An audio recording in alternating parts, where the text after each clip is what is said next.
पति या सास, आखिर क्यों पति कपिल से परेशान थी उसकी पत्नी।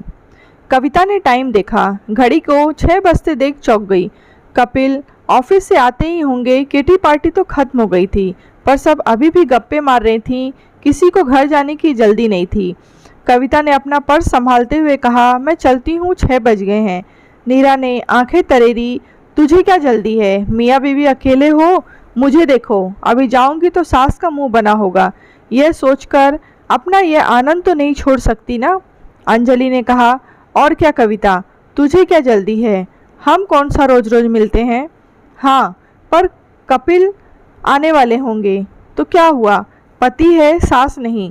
आराम से बैठ, चलते हैं अभी। कविता बैठ तो गई, पर ध्यान कपिल और घर की तरफ था। दोपहर वह टीवी पर पुरानी मूवी देखने बैठ गई थी। सारा काम पड़ा रह गया था, घर बिखरा सा था, उसके कपड़े भी बेडरूम में फैले थे, ड्राइंग रूम में भी अव्यवस्थित था। वह तो 4 बजे तैयार होकर पार्टी के लिए निकल आई थी। उसे अपनी सहेलियों के साथ मज़ा जो आ रहा था, पर घर की अव्यवस्था उसे चैन नहीं लेने दे रही थी।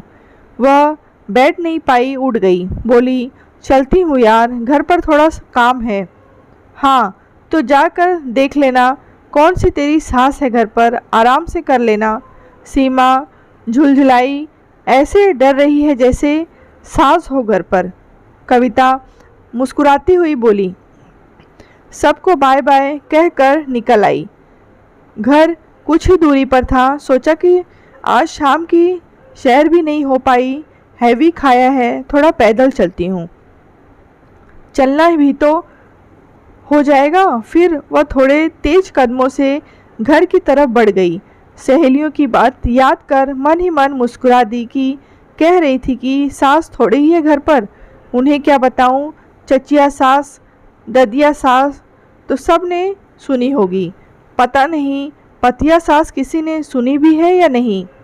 पति या सास पर वह सड़क पर अकेली हंस दी। जब उसका विवाह हुआ, सब सहेलियों ने ईर्ष्या करते हुए कहा, वाह कविता, क्या पति पाया है ना, न सास न ससुर, अकेला पति मिला है, कोई देवर ननंद का चक्कर नहीं, तू तो बहुत ठाठ से जिएगी। कविता को भी यही लगा था।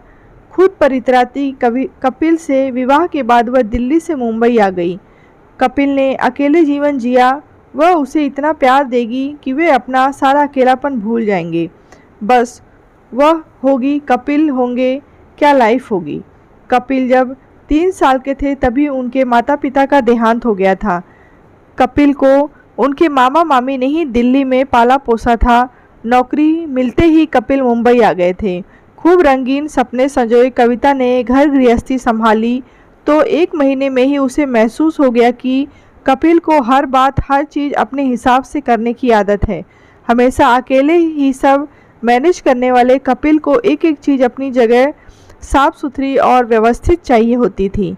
घर में जरा भी अव्यवस्था देखकर चिढ़ जाते थे।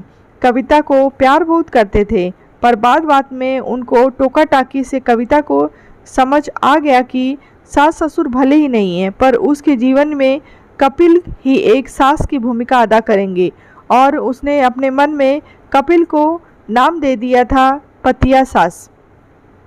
कपिल जब कभी टूर पर जाते तो कविता को अकेलापन तो महसूस होता, पर सच में ऐसा ही लगता जैसे अब घर में उसे बात बात पर कोई टोकेगा नहीं।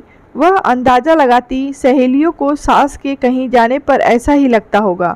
वह फिर जहाँ चाहे सामान रखती, जब चाहे काम करती। ऐसा नहीं कि वह स्वयं अव्यवस्थित इंसान है, पर घर घर है, कोई होटल तो नहीं। इंसान को सुविधा हो, आराम हो, चैन हो, यह क्या जरा सी भी इधर से इधर उधर ना हो। शाम को डोरबेल बजते ही उसे फौरन नज़र डालनी पड़ती कि कुछ बिखरा तो नहीं है, पर कपिल को पता नहीं कैसे कहीं धूल या अव्यवस्था दिख ही जाती। फिर कभी चुप भी तो नहीं रहते, कुछ न कुछ बोलते ही रहते। यहाँ तक कि जब किचन में भी आते तो कविता को यही लगता कि साक्षात सासू माँ आ गई हैं। अरे यह डब्बा यहाँ क्यों रखती हो, फ्रिज इतना क्यों भरा है, बोतलें खाली क्यों हैं, मेड ने गैस स्टोव ठीक से साफ़ नहीं किया क्या, उसे बोलो कभी टायर्स पर भी हाथ लगा ले। कई बार कविता कपिल को छेड़ते हुए कह देती, तुम्हें पता है तुम 2 in 1 हो। वे पूछते हैं क्यों? तुम तो मेरी सांस भी छिपी है जो सिर्फ मुझे दिखती है। इस बात पर कपिल झेपते हुए खुले दिल से हंसते तो वह भी कुछ नहीं कह पाती। सालों पहले उसने सोच लिया कि इस पतिया सास को जवाब नहीं देगी। लड़ाई झगड़ा उसकी फितरत में नहीं था, जानती थी टोका टाकी होगी। ठीक है, होने दो, क्या जाता है, एक कान से सुनकर दूसरे कान से निकाल देगी। अब तो विवाह को 20 साल हो गए हैं, एक बेटी है सुरभि। सुरभि के साथ मिलकर वह अक्सर इस पतिया सास को छेड़ती रहती है। दो ही तो रास्ते हैं, या तो वह ही बहू बनकर इस पतिया सास से लड़ती रहे या फिर रात दिन होने वाली टोका टाकी की तरफ ध्यान ही न दे, जैसा वह सचमुच सास होने पर करती। सुरभि भी क्लास से आती होगी, यह सोचते सोचते वह अपनी बिल्डिंग तक पहुंची ही थी कि देखा कपिल भी कार से उतर रहे थे। कविता को देख वह मुस्कुराए, कविता भी मुस्कुराई और घर जाकर होने वाले वार्तालाप का अंदाजा लगाया। अरे ये कपड़े क्यों फैले हैं, क्या करती हो तुम? 10 मिनट का काम था, यह सुरभि का चार्जर अभी तक यहीं रखा है, वगैरह वगैरह। कपिल के साथ ही वह लिफ्ट से ऊपर आई।